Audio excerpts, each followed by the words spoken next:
It is Friday, May 5th. I'm Josie Duffy Rice. And I'm Priyanka Arabindi, and this is What a Day, where we will not be discussing whether or not Taylor Swift is, in fact, dating Maddie Healy. Sorry to this man.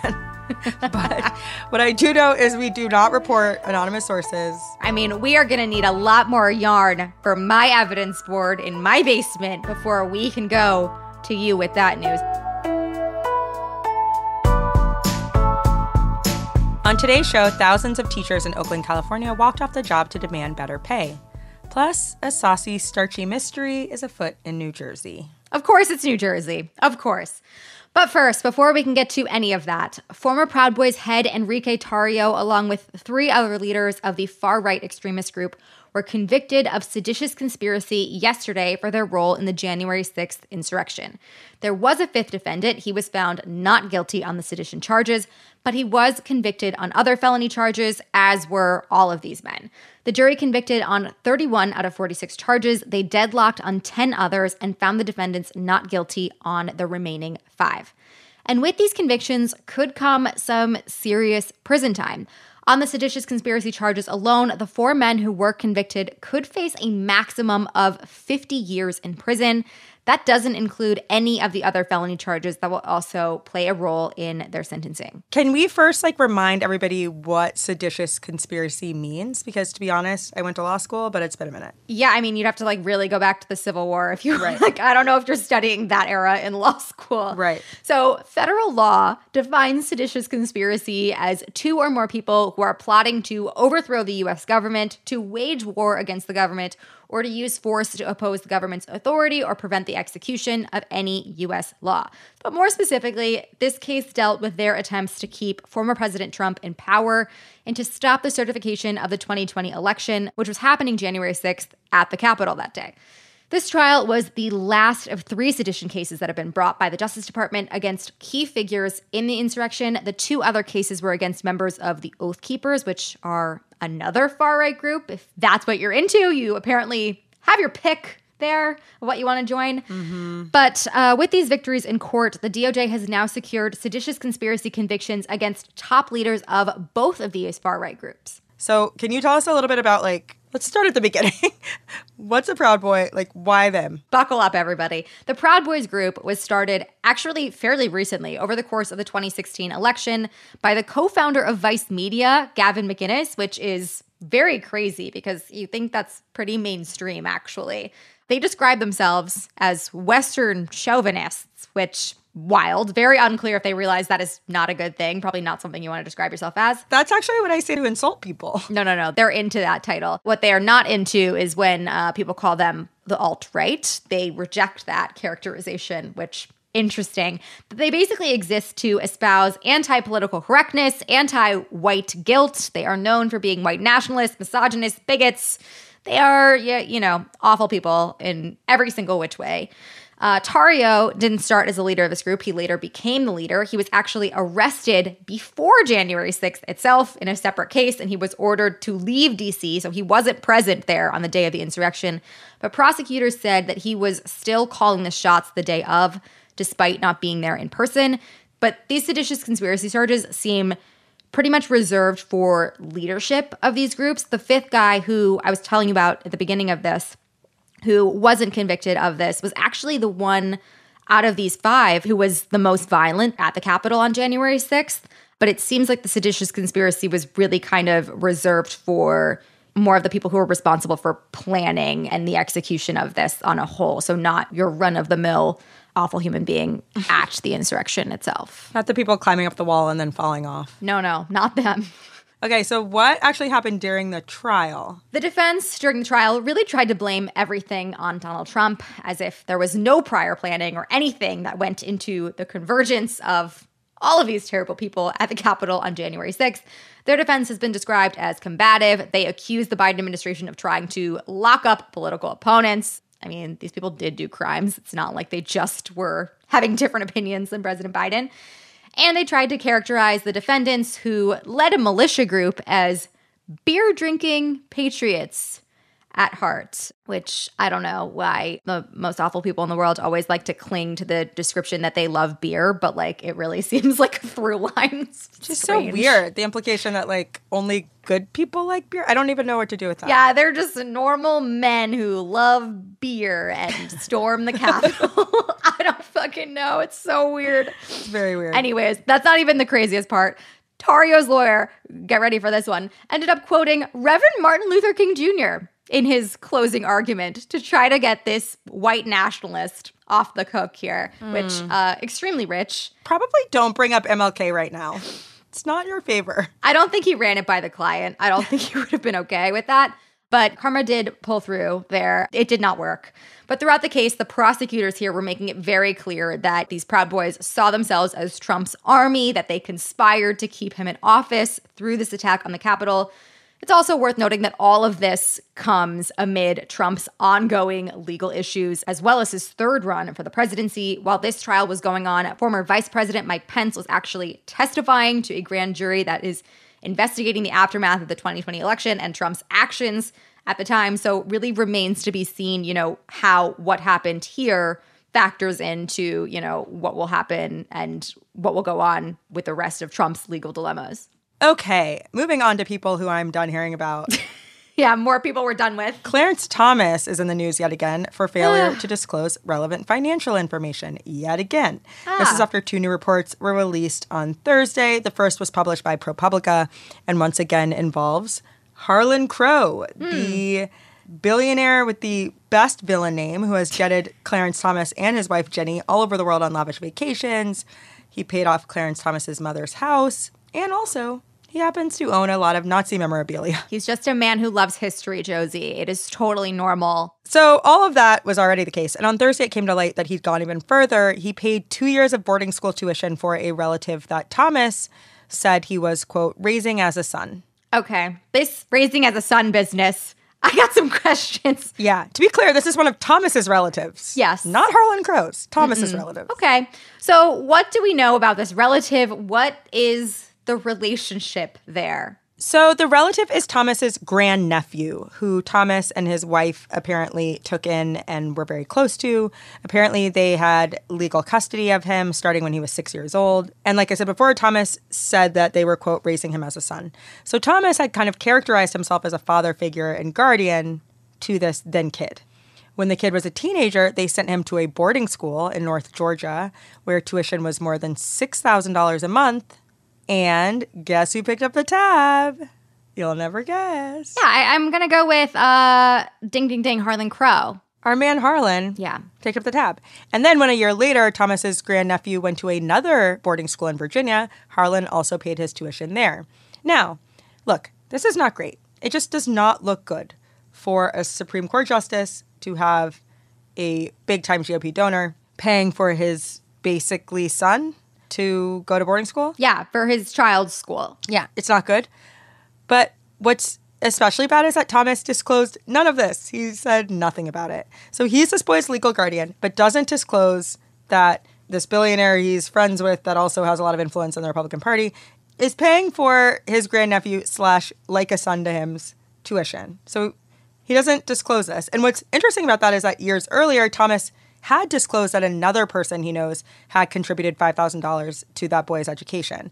So he apparently did think that $5,000 was worth disclosing, but not the 2 years of very expensive tuition. It just makes no sense. So this is not even the only Clarence Thomas scandal of the day. Because also on Thursday, the Washington Post reported that another conservative rich guy, Leonard Leo. I'm going to need a timeout right there. Leo Leo is his name. Writers are truly on strike because this storyline, this is a little unoriginal, guys. Need some better work. The AI wrote this part. I'm so sorry. We'll just call him Leo. Totally. So Leo arranged for Ginny Thomas to be paid tens of thousands of dollars for consulting work. On its own, not ideal. But then he tried to hide it. So this is back in 2012 when he apparently asked Kellyanne Conway herself, who was then nobody I knew. I was a much happier person. She was then a GOP pollster. And Leo asks her to, quote, give Ginny another $25K. And he specifically said that the paperwork should have, quote, no mention of Jenny, of course. Of course. Of course. Okay. Naturally. Was this money disclosed? No, it was not. If that wasn't bad enough, Ginny was paid to work for a nonprofit called the Judicial Education Project, which is an innocuous name that really obscures what it actually does, which is try to basically overturn the right to vote. And they were basically trying to overturn the Voting Rights Act at the time. They filed a brief in a major voting rights case that very year, Shelby County versus Holder, the biggest voting rights case of our generation. And it's the one that really started to kind of dismantle the Voting Rights Act. And you will not be surprised to hear that Thomas ruled in favor of the side that the project where his wife was working supported and publicly filed a brief. Look, Thomas would probably have ruled for them anyway. He's awful. That's not particularly surprising, but Right. all of this is so incredibly, you don't need an encyclopedic knowledge of the handbook of the Supreme Court to know none of this shit is ethical. Right. It's all kind of wild that this is happening. So what happens? We are hit with revelation after revelation, Harlan Crow story after Harlan Crow story. We're getting a new character now, Leo. Right. What happens now that we know all of this shit? Is there anything that happens now? Well, what could happen is there could really be some accountability. There could be hearings. There could be an investigation. There could even be impeachment. There are more and more people calling for that. We are hearing people say, look, this isn't acceptable, and we really think this justice needs to be held accountable. Unfortunately, Congress doesn't seem that interested in holding him accountable, and particularly congressional leaders on the Judiciary Committee. So Dick Durbin asked John Roberts if he wanted to come in and testify. John Roberts said no. He didn't even ask Clarence Thomas because, as we talked about with Jay Willis last week, he didn't think Clarence Thomas would say yes, so he didn't even bother to ask. There doesn't really seem to be real efforts at accountability from the congressional level, and Durbin is kind of blaming Dianne Feinstein for this because, she's not around. Not present She's right nowhere now. to be found. Yeah, sure. Which, I would maybe kind of go with if he were doing possibly anything to hold Dianne Feinstein accountable for the fact that she can't do her job. There's a group of Democrats now who are hey, that's a problem, and we need to get someone who actually can do this in. Right. It's very clear that congressional leaders are not actually interested in addressing the problem. And that might be because they don't actually think it's going to result in anything. But we are at a time with the most unpopular Supreme Court in years. At a Supreme Court that's basically seen as illegitimate after what we saw happen with Merrick Garland, right. Brett Kavanaugh, what we've seen happen with the decisions, everything from voting rights to Roe. And so now is a real opportunity for the Democratic Party to say, look, these people are not following the rules. They are dictating what happens in our lives. They are invading your autonomy as women while getting whatever Harlan Crow to do X, Y, and Z and everything else. I mean, this is a real political opportunity, even if it's not going to result in an impeachment. And it's very disappointing that the Democrats aren't taking it. I don't have anything to add. I fully agree. As always, we will keep a close eye on how this unfolds, but that is the latest for now.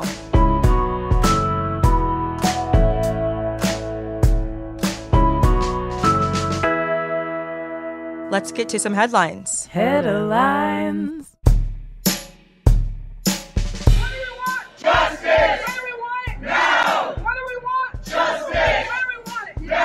Protesters gathered in New York on Wednesday to demand justice for Jordan Neely, an unhoused black man who was choked to death on the subway by a white former Marine earlier this week. The outrage began on Monday when a video circulated on social media of the man putting Neely in a headlock after he started yelling on the train about not having food or water and expressing thoughts of self-harm. Witnesses said that Neely did not physically attack anyone, but the man held Neely in a headlock for close to 15 minutes, and 2 other passengers were seen restraining him as well until he passed out. The city medical examiner's office ruled his death as a homicide caused by, quote, compression of the neck. Police questioned the man who choked Neely, but later released him. People who knew Neely described him as a kind person and a skilled performer, and known for his impression of the late singer Michael Jackson. Manhattan prosecutors say they've launched an investigation into the incident and are weighing whether to pursue criminal charges. I have to say, Priyanka, this has been one of the most devastating stories because a man was killed on the subway while lots of people watched, and lots of people seem okay with that, and it's pretty upsetting. Thousands of teachers in Oakland, California went on strike yesterday after their union and the school district failed to reach a deal on a new contract. Some 3,000 teachers, nurses, librarians, and other staffers within the Oakland Unified School District are asking for better working conditions, higher pay, and more resources for students. According to the union, Oakland teachers are the lowest paid in the San Francisco Bay Area, a region where the already high cost of living has gone up in recent years. This comes after teachers with the Los Angeles Unified School District went on a 3-day solidarity strike with district service workers in March and follows the University of California academic workers' strike last fall. Schools will remain open for the duration of the work stoppage, though classes are canceled for the more than 30,000 students in the district. Right now, there is no set end date for the strike. Republican lawmakers in North Carolina approved legislation yesterday that would ban abortions after 12 weeks of pregnancy, a sharp reduction from the state's current 20-week limit. The measure offers some exceptions in cases of rape or incest, but only up to the 20-week mark. In addition, it also requires patients to go through 3 in-person clinic visits first, making the procedure even less accessible, especially for folks traveling to North Carolina from nearby states with even more restrictive abortion laws on the books. Democratic Governor Roy Cooper posted a video message emphasizing the bill's extreme language yesterday. The fine print requirements and restrictions will shut down clinics and make abortion completely unavailable to many women at any time, causing desperation and death. Cooper has vowed to veto the bill. However, the GOP's supermajority in both chambers could override that veto. I think it's also worth mentioning that Tricia Cotham, she's the North Carolina legislator who ran as a Democrat and was all about protecting bodily autonomy, and then got into office and pretty quickly changed parties. And as a new Republican, she voted for this terrible abortion ban. So that's disappointing. And some more bummer news from Republican-led state houses. Montana's legislature passed a bill this week that would ban drag queen story hour events at public schools, libraries, and other places that receive public funding. The measure also aims to ban, quote, sexually oriented or obscene performances on public property where children may be present, echoing language from Tennessee's anti-drag law that classified such performances as, quote unquote, adult cabaret shows that are unsuitable for minors. Governor Greg Gianforte hasn't indicated whether or not he will sign the measure into law, but just last week he did approve a ban on gender-affirming care for trans youth in the state, so things really are not looking great. And speaking of Tennessee's anti-drag law, singer Haley Kiyoko said yesterday that authorities tried to keep her from bringing drag queens on stage for her concert in Nashville. According to Kiyoko, an undercover cop told her that she would be breaking the law by featuring queens on stage because her show was open to people of all ages, even though the law is currently blocked in court and cannot be enforced. Okay, then what are you doing there if you're an undercover cop? Like, what's your deal? Kiyoko said that the queens, quote, showed no fear and went ahead and slayed anyways. That is amazing, but these aren't the circumstances that they should have to be in. Turning now to a groundbreaking environmental justice investigation, the DOJ and the Health and Human Services Department have concluded that Alabama officials blatantly ignored serious wastewater problems in one predominantly black rural county.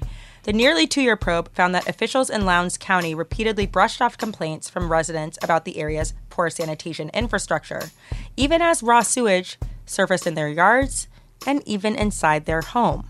Nightmare. Excuse me? That's so not okay. Yeah. Raw sewage, they complained about it, and they were brushed off. That led to some people contracting hookworm, a harmful intestinal parasite, and to make matters worse, some residents were even punished with fines and even criminal penalties for the sewage problems, even though it was out of their control. Criminal penalties.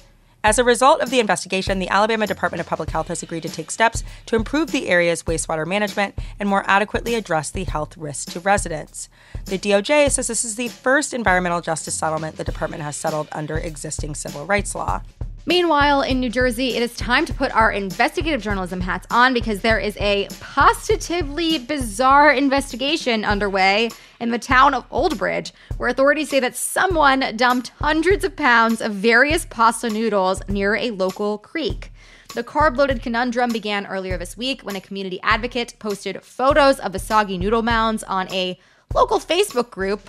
And like someone throwing spaghetti at a wall to see what sticks, amateur internet sleuths have offered numerous theories. There is some speculation that it may have come from one of the area's many Italian restaurants, or even someone trying to grow magic mushrooms, which feels strange. I don't really get the connection there. But in typical New Jersey fashion, some residents say they know who did it, but they are not snitching, if you catch my drift. Tony Soprano. Yeah, I watch all 6 seasons of Sopranos.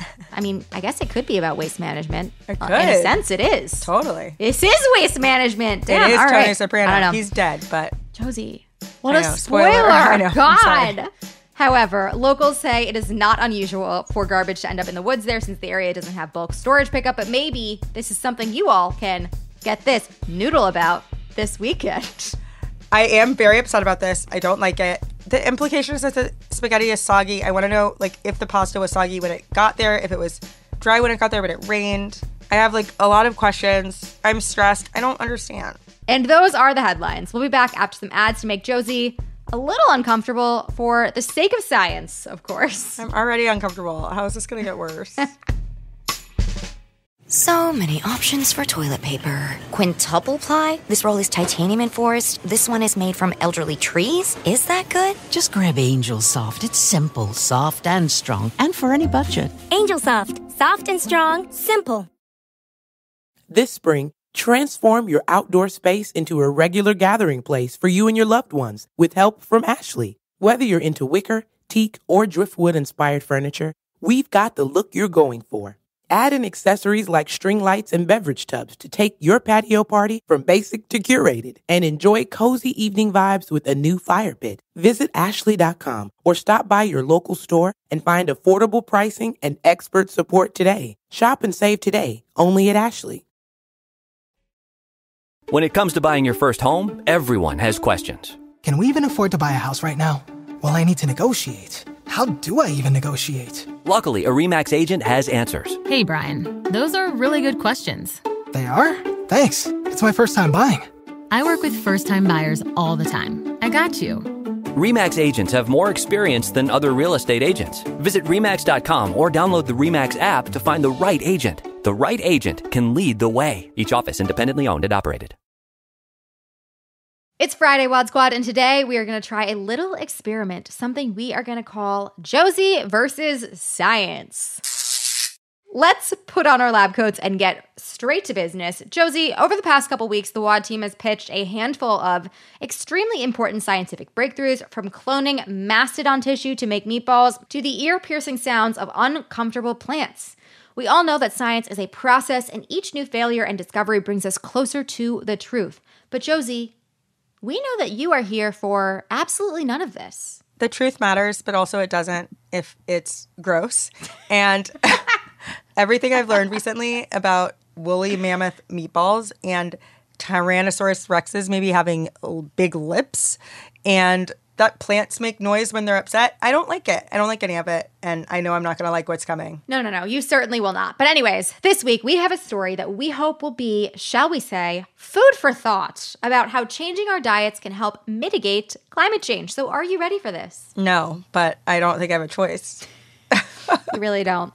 So here we go. In Switzerland, a country known for Toblerones, cheese full of holes, and Tina Turner, there is a growing movement to encourage people to eat bugs. Let me explain. According to the Wall Street Journal, Switzerland became the first European country to legalize and regulate the sale of insects for human consumption back in 2017. A Zurich-based startup recently became the first insect food company to start selling its products at grocery stores in the country, but it's been, shall we say, a tough sell. Even though it is well known that many bugs are high in protein and other nutrients and don't produce nearly as much pollution as quote-unquote traditional livestock animals, people just aren't buying it. So Josie, will you be making a switch to bugs to save the planet? Okay, I have a very controversial answer to this. Oh. Number one, no, I will not. But you brought up cheese full of holes, and I want to say, as an infamous cheese hater. Oh, I didn't know this about you. I hate cheese. In all forms. All of it. All of it. Interesting. I'll eat cream cheese sometimes. But point being, bugs and cheese, pretty much equally bad to me. Maybe would choose bugs over cheese. Maybe wouldn't, but maybe would. That's a crazy take, Josie Duffy Rice. That is one of the craziest I have ever heard in my life, I think. Okay. I had to go hard or go home. Okay. I maybe would choose cheese before bugs, but barely. Like, I would have to think about it because I hate cheese a lot. Do you just hate the taste? Does it make your tummy hurt? Like, what's the issue? I hate the taste. I hate the texture. I hate all of it. Wow. Everything about it. Don't understand how you guys like it. And also, it is mold. I'm just saying, bugs, mold, like, none of it's ideal. Look, the chocolate thing, I can get with the chocolate thing. And other than that, Switzerland's like really not, I'm not trying to eat there. Okay. However, Switzerland, if you're listening and you want to fly us out to check it out, we'll go. Yeah, we can report live from the scene. It's true. But just like that, congratulations, Josie. You have faced your fears. You have survived this round with science. I hope you're feeling great because I know I am after hearing that. I know. That came out of left field, and that's how all my cheesesteaks are. People are never expecting them. It was getting late, but I'm awake again. I got a second win.